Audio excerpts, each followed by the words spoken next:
Award-winning photographer Patrick Willock has produced a new series of images depicting the lives of refugee children. The photos are based on real experiences and staged with the help of children living in refugee camps. And now he is in one of the largest refugee camps in Tanzania, which is now home to almost 80,000 children who fled with their families from neighboring Burundi. Leslie Mirungu with more. When Burundi's political crisis broke out last year, over 250,000 people were forced to flee into neighboring countries. Nyarugusu camp in Tanzania was on the receiving end of that exodus. It's now one of the largest refugee camps in the world, and it's home to some 80,000 Burundians, half of them being children.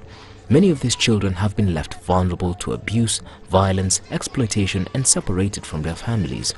To highlight their plight, British NGO Save the Children partnered with French photographer Patrick Willock to create a series of photographs that tell the stories of children living in refugee camps in Tanzania and Lebanon.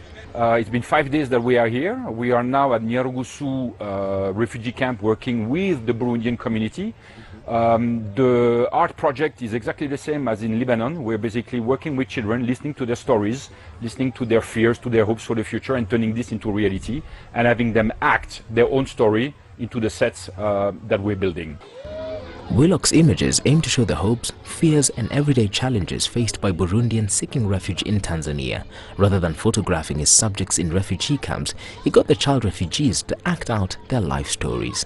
So the idea here was actually to play with children and within the camp. So I think we probably had something like 50 or 80 children that got involved in the process of this image by having each one of them, symbolically put their hands, painted hands print on the sets behind me. So it's been quite a fun process, and I think the kids were really happy doing that.